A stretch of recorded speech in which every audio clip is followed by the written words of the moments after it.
سڵاوتان لێبێت و ئەم کاتتان باش بینەرانی خۆشەویستی تەلەڤیزیۆنی کۆمەڵە بە یارمەتی هاوڕێیانی هاوکارم لە خزمەتاندام بۆ پێشکەشکردنی گەشتی هەواڵەکانی ڕۆژی دووشەممە سەرەتا سەردێڕی گرنگترین هەواڵەکان قەدەغەکردنی مەراسمی نۆرۆز لە گوندی ئەوێهەنگ دیجاری بنەماڵە دادخوازەکانی ئێران لەگەڵ بنەماڵەی عەرفان خەزایی ڕێگیری لە بەڕێوەچوونی مەراسمەکانی نۆرۆز لە گوندی مەڵقەڕنی سەقز درێژە مەراسمەکانی نۆرۆز لە سەردەشت سەقز و بۆکان دەست بە سەرکردنی دوو هاوڵاتی لە سنە و مەریوان دەست بە سەرکردنی دەیان شارۆمەندی بێناسنامە لە سیستان و بەلیشستان جێگیرکردنی سەکوێ موشەکەی لەلایەن سوپای پاسداران لە دوورگەکانی کەنداوی فارس و پێنجەمین شەوی ناڕزایەتیەکان لە تورکیا.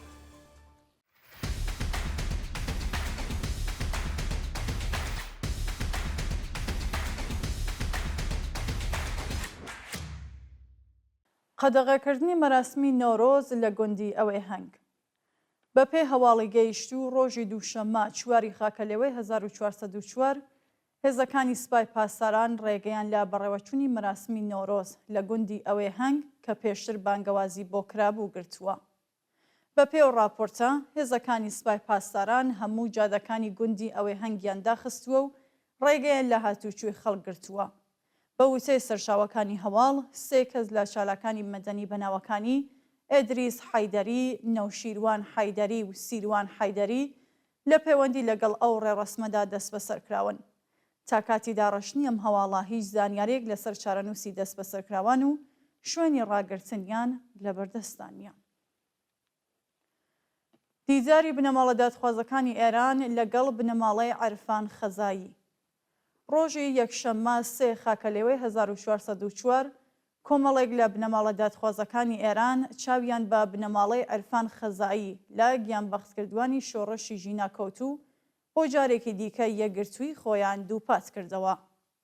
هەستی خەزایی خۆشکی هەمیشە زیندوو عەرفان خەزایی لە پەیجی تایبەتی خۆیدا وێنەی ئەو دیدارێ بڵاو کردووەتەوە و ڕایگەیاند ئێمە پێداگرین لەسەر ئەو ئامانجەی ئازیزانمان خەباتیان بۆ کردووە.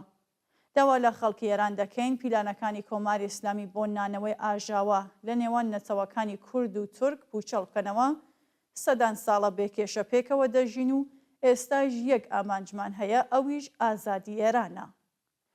جێگای ئاماژەیەکە عەرفان خەزایی شارۆمەندی خەڵکی کەنگاوەر بوو کە ڕۆژی 30 خەرمانانی 1401 لە ڕەوتی ناڕزایەتیەکانی شۆڕەشی ژینا لە شارستانی شەهریار بە فیشەکی سەرکوتگەرانی کۆماری ئیسلامی گیانی بەخت کرد.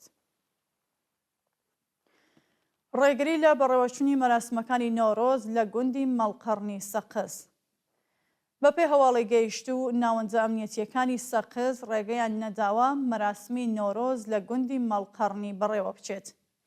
بە وتەی چالاکانی مەدەنی هێزە سەرکوتگەرەکانی ڕژیم با چالاکانی مەدەنی و دانیشتوانی گوندی مەڵقەڕنیان وتووە ڕێگەتان پێ نادەین ڕێڕەسمی نۆرۆز بەڕێوەبەن و ئەگەر بێمۆڵەت ڕێڕەسمی نۆرۆز بگرن ڕاستەوخۆ تەقەتان لێ دەکەین. درێژە مەراسمەکانی نۆرۆز لە سەردەشت سەقز و بۆکان ڕۆژی یەکشەممە 3 خاکەلێوەی 1404 مەراسمی شکۆجاری نۆرۆز لە گوندەکانی تومارقامیشی سەقز ناوچەی نستانی سەردەشت و گۆڵتەپەی بۆکان بە بەشداری بەرینی خەڵک بەڕێوەچوو. بەپێوە وێنانەی لە تۆڕە کۆمەڵایەتیەکان بڵاوکراوەتەوە ژنان و پیاوانی ئازادی خواز بە جلوبەرگی ڕەنگا و ڕەنگەوە ئاگری نۆرۆزیان داگیرساندووە و وێڕای هەڕەشە و گوشارەکانی حکوومەت بە دۆر ئاگری سەرکەوتندا سەما و خۆشیان کردووە. شایانی باسەکە لە ڕۆژانی ڕابردوودا بە دەیان شارۆمەند لە شارە جۆرەجۆرەکانی کوردستان بە بیانووی بەشداری لە مەراسمەکانی نۆرۆز بانکێشت و دەست بەسەر کراون. دەست بەسەرکردنی دوو هاوڵاتی لە سنە و مەریوان ڕۆژانی شەممە و یەکشەممە 2-3 خاکەلێوەی 1404 دوو هاوڵاتی خەڵکی گوندی خەڵکی شاری سنە و مەریوان بە ناوەکانی ئەسعاد باباکەرەمی و کاروان دافعی لەلایەن هێزەکانی حکوومەتەوە دەست بەسەر کراون. بە پێزانیاریەکان ڕۆژی شەممە شارۆمەندێکی خەڵکی گوندی گاوارەی سەر بە شاری سنە بە ناوی ئەسعاد باباکەرەمی بە بیانووی ڕێخستنی ڕێڕەسمی نۆرۆز لەلایەن هێزە ئەمنیەتیەکانەوە دەست بەسەرکراوە. لەلایەکی دیکەوە ڕۆژی یەکشەممە کاروان دافعی ئەندامی ئەنجومەنی سەوزی چیای مەریوان و دەرهێنەری سینەما لە مەیدانی باوەڕەشی مەریوان لەلایەن ئێدارەی دەسەڵاتەوە بەبێ بەڵگەی قەزایی دەست بەسەر و بۆ شوێنێکی نادیار ڕاگوێزراوە. درێژەی ناڕوونی چارەنووسی لەیلا پاشایی و باران ساعدی لە گرتوخانەی ڕەژیم. بە پێی راپۆرتی ڕێکخراوەکانی مافی مرۆڤ، چارەنووسی دوو چالاکی مافی ژنان بەناوەکانی لەیلا پاشایی و باران ساعدی پاش دەست بەسەرکرانیان لەلایەن ئێدارەی دەسەڵاتەوە بەناڕوونی ماوەتەوە. ڕۆژی 20 ڕەشەمەی 1403 باران ساعدی، لەیلا پاشایی، سۆهەیلا مەتاعی و سۆما محەممەد ڕەزایی بە بیانی و بەشداری لە مەراسمەکانی 8 مارس ڕۆژی جیهانی ژن لە شاری سنە دەست بەسەر و بۆ گرتوخانەی ئەو ناوەندە ئەمنیەتیە ڕاگوێزران. سۆهەیلا مەتاعی و سۆما محەممەد ڕەزایی پاش چەند ڕۆژ بە دانانی وەسێقە لە زیندان ئازاد کراون، بەڵام لەیلا پاشایی و باران ساعدی بە مەبەستی دانپێدارانی زۆرە ملێخراونەتە ژێر گوشار و چارەنووسیان بەناڕوونی ماوەتەوە. مەترسی دیپۆرتکردنەوەی سیروان فەخری لە تورکیا. بەپێی راپۆرتەکان، چالاکێکی مەدەنی و سیاسی خەڵکی سەقز بە ناوی سیروان فەخری لەلایەن پۆلیسی تورکیاوە دەست بەسەر و ڕەوانەی کەمپی دیپۆرتیەکانی شاری وان کراوە. سیروان فەخری پێشتر لە هەرێمی کوردستان یارمەتی برینداران و زیاندیتوانی شۆڕشی ژینای داوە و کاتێک لەلایەن بەکرێگیراوانی کۆماری ئیسلامیەوە هەڕەشەی کوشتنی لێکراوە، هەوڵی داوە لە ڕێگەی تورکیاوە خۆی بگەنێتە وڵاتێکی ئەمن، بەڵام لەلایەن پۆلیسیە وڵاتەوە دەست بەسەر کراوە. ئەو چالاکە سیاسیە پاش دەست بەسەرکران بۆ کەمپی دیپۆرتیەکانی شاری وان ڕاگوێزراوە و ئەگەری هەیە ڕادەستی ڕژیمی کۆماری ئیسلامی بکرێت. بەڕێوەچوونی مەراسمی نۆرۆز لە چەند وڵاتی جیهان. ڕۆژی یەکشەممە 3 خاکەلێوەی 1404 مەراسمی نۆرۆز لە وڵاتەکانی تورکیا، سووریا، بێلژیک، ئۆسترالیا و ژاپۆن بە بەشداری بەرینی کوردستانیان و دۆستانیان بەڕێوەچوو. بەپێی راپۆرتەکان، خەڵکی شۆڕژگەری باکوور و ڕۆژاوای کوردستان لە شارەکانی دیلۆک و ڕەقە مەراسمێکی شکۆزاریان بە بۆنەی نۆرۆز بەڕێوە بردووە و خوازیاری ڕاگررتنی هێرشەکانی تورکیا بۆ سەرکۆبانی و داگیرکردنی و سانداری ئەنکەرا کە بێڕێزی بە ئاڵای کوردستان کردبوو بوون. لە وڵاتەکانی بێلژیک، ئۆسترالیا و ژاپۆن هەزاران کورد بە پۆشینی جلوبەرگی ڕەنگاوڕەنگ بەشداری مەراسمەکانی نۆرۆز بوون و پەیامی یەکگرتووی و یەکڕێزیان بۆ کوردانی هەر چوار پارچەی کوردستان نارد. یارمەتیدانی منداڵانی سیستان و بەلوچستان لەلایەن ڕەسوول خادم.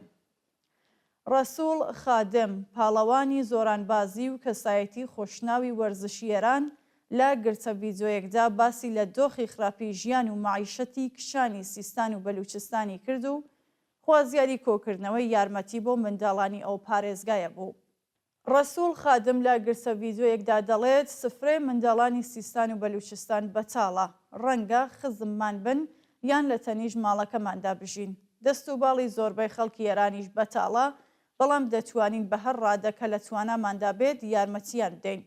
بۆ ماوەیەکیش بووە دەتوانین بەقەدەر پاروێگنان دڵی منداڵانی هەژار ئێران خۆش بکەین. ئاماری قوربانیانی تەقینەوەی مین لە ساڵی 1403 لە ئێران. بەپێی راپۆرتی ڕێکخراوەکانی مافی مرۆڤ، لە ساڵی 1403دا 28 شارۆمەندی ئێرانی لە ناوچە سنووریەکانی وڵات بوونەتە قوربانی تەقینەوەی مین.